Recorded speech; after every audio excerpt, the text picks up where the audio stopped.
Compétition vendredi à Berlin face au Brésil. On termine avec le Dakar 2019. Première étape ce lundi entre Lima et Pisco. Côté voiture, c'est Nasser Al-Attiyah qui s'impose. Chez les motards, la victoire pour Juan Barreda. Aujourd'hui, deuxième étape entre Pisco et San Juan de Marcona sur 342 km. Voilà pour ce point sur l'essentiel de l'actu sport ce matin. Je vous souhaite une excellente journée. L'invité du jour. Et à 7h44 en direct, on parle donc cinéma ce matin avec Frédéric Dubourgneau. Bonjour. Bonjour à tous et tous mes vœux. Merci, meilleurs vœux à vous aussi, meilleurs vœux à tous les amateurs de cinéma qui fréquentent le Palace. On va faire le bilan de l'année 2018 pour commencer avant de se projeter vers cette année 2019. Sur le plan national, on le disait tout à l'heure, c'est à peu près 4% de baisse de la fréquentation.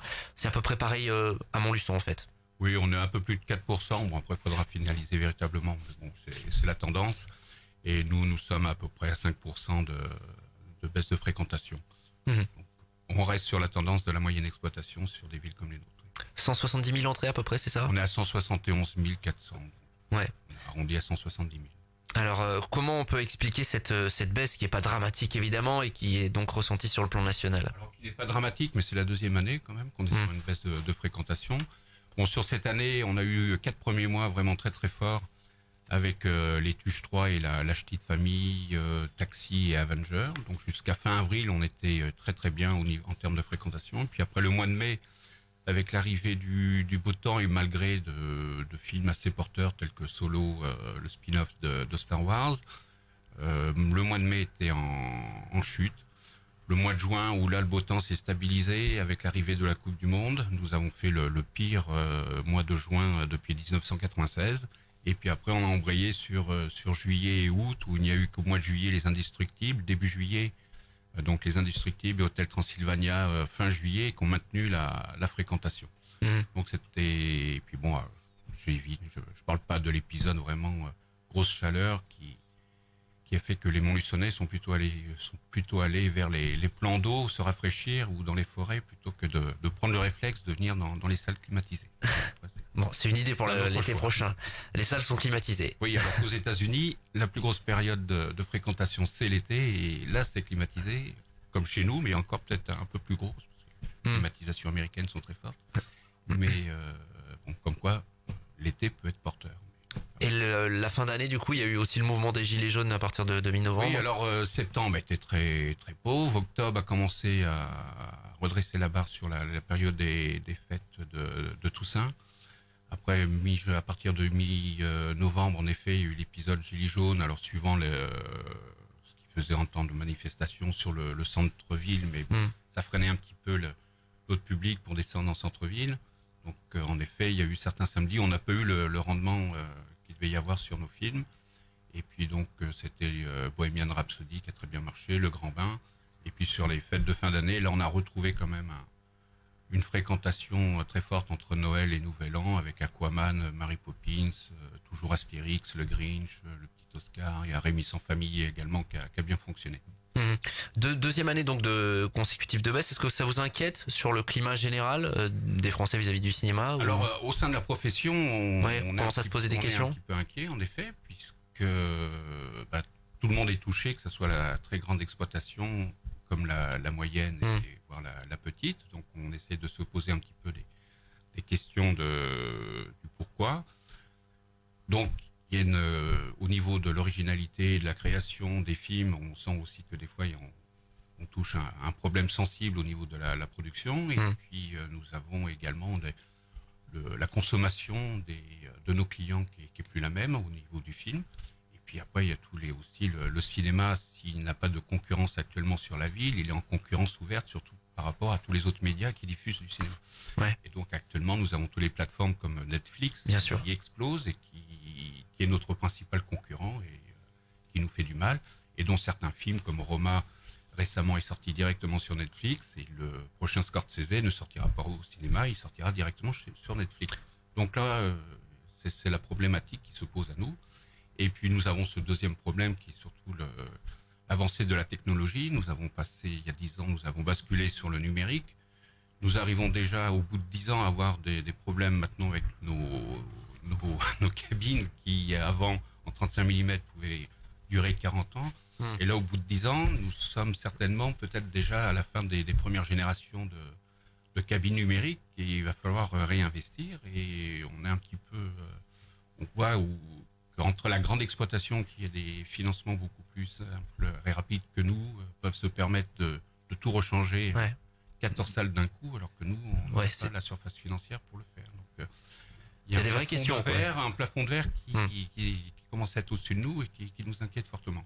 D'accord, donc des vraies questions sur l'avenir finalement, avec notamment la concurrence de les questions Netflix. vraiment de films, c'est vraiment des questions professionnelles et sur vraiment beaucoup plus structurelles que par rapport à des questions structurelles de notre profession.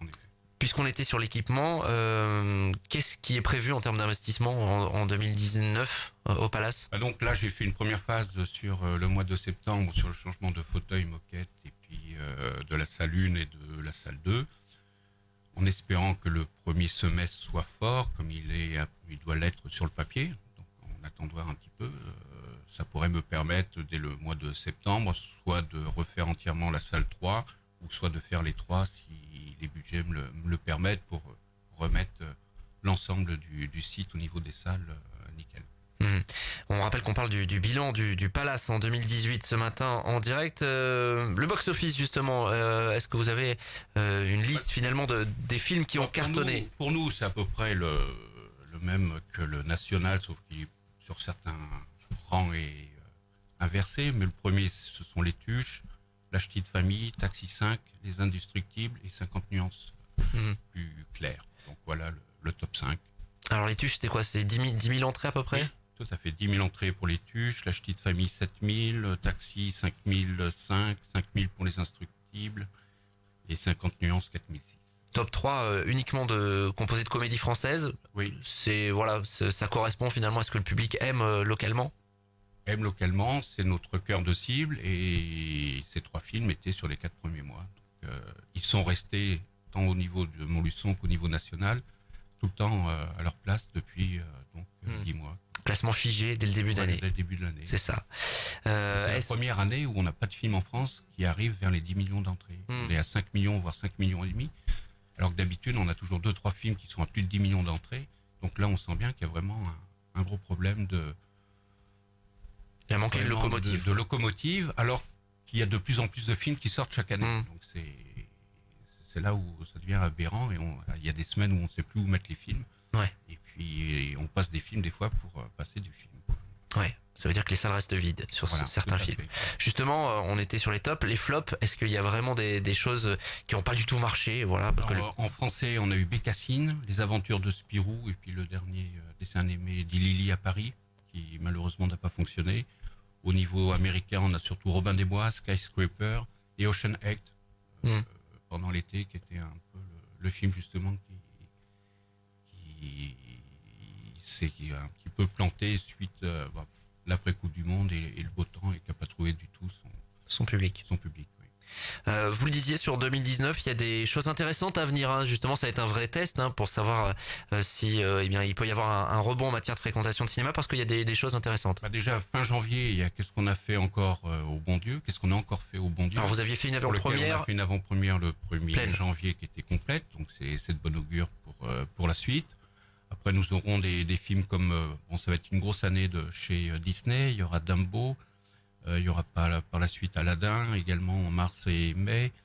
Nous aurons Dragon 3, le dernier volet au mois de février, qui s'annonce aussi très fort pour les aficionados. Rocketman, qui sortira en mai. Nous aurons au mois de juillet Le Roi Lion, Absent Show. Et puis il y aura en film français, il y aura encore les Aventures Lego également au mois de février. Il y aura Tanguy le Retour au mois d'avril. Il y aura le Captain Marvel le 6 mars, le Toy Story fin 20 juin et Men in Black pour la fête du cinéma. Donc sur le papier, on a encore des raisons de croire qu'on va faire là, par contre, un bond de fréquentation sur le premier semestre. Bon, on va suivre. On sait que sur la fin d'année, on termine sur le dernier numéro 3 de la dernière trilogie de Star Wars. Donc, ça, c'est l'assurance d'avoir... Là, théoriquement, on a 15 jours où on est bien. Bon, ça va cartonner. On suivre ça évidemment. Est-ce que vous devez proposer d'autres choses en tant que cinéma ? On sait que vous avez proposé par exemple des concerts retransmis en direct. Depuis qu'on est passé au numérique, c'est ce qui nous a permis un petit peu de rentrer dans cette fenêtre-là. J'étais une des premières salles à être développé en satellite dès 2010 en Auvergne. Donc, que ce soit au niveau des ballets du Bolchoï ou que ce soit au niveau de la Comédie Française. Donc, et puis après, certains concerts qu'on a en plus possibilité de passer. Donc, ça, c'est un petit plus qui amène un contact direct avec le théâtre ou le ballet ou des concerts qui ne passent pas dans la région, et ça permet pour nous d'offrir autre chose que du cinéma. Mais on le fait à bon escient, parce que bien sûr on le fait quand ça se passe, c'est à la place d'un film, et les distributeurs maintenant sont de plus en plus exigeants au niveau des contrats, et ils font très attention que leur séance à eux ne saute pas au détriment de ces produits. Pour terminer, quelques marronniers, on vous pose la question chaque année. Les Bourbons notamment, est-ce qu'il y a des projets de rénovation, où est-ce qu'on en est? Les projets, j'avais bien entendu un projet de rénovation dessus, et puis bon là ça tombe un petit peu, c'est en attente parce que ça demande des investissements relativement lourds, et j'ai pas encore fini les investissements du Palace. En plus bon, j'ai des personnes qui sont susceptibles d'être intéressées pour me reprendre le cinéma pour autre chose, donc pour l'instant j'attends de voir. Puis, pour l'instant je n'ai que 5 salles, donc j'attends également pour partir peut-être sur un autre projet plus tard. Donc là c'est stand-by pour l'instant? Oui, écoutez, je fais les moyens que j'ai, mais je le fais quand même. Et puis le multiplex, toujours évidemment des procédures en cours? Toujours les procédures en cours, et puis bon, j'ai pas de nouvelles de Mégarama, donc les dernières que j'ai eues, c'est quand on a parlé du groupe Mégarama dans le dossier du Montluçon Rugby, donc c'est uniquement ça que j'ai entendu parler. Stand-by là aussi? Stand-by. Je sais qu'ils ont ouvert à Chalon-sur-Saône le multiplex, qui était le même que celui de Montluçon, en ayant racheté en 2014 l'exploitation locale et en ayant maintenu l'exploitation locale. Donc voilà.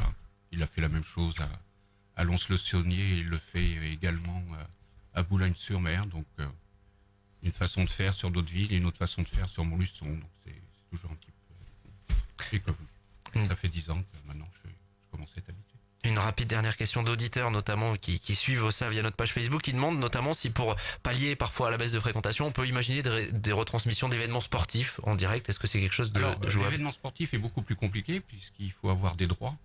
Et les droits dans le sport sont très très chers, parce que c'est ceux qui nous donnent l'opportunité de passer, ce sont des opérateurs qui achètent des droits. Et les droits que ce soit du foot ou du rugby sont très très chers à ce niveau-là.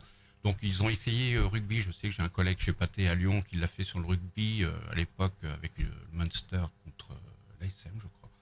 Ça s'était bien passé, mais c'était Pathé qui organisait ça. Donc c'est compliqué. Et là ça dépend pas de moi.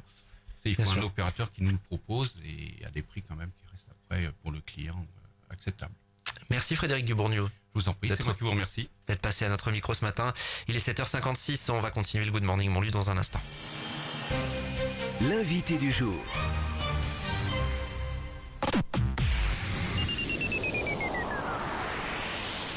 6e édition du tournoi des Ducs de Bourgogne.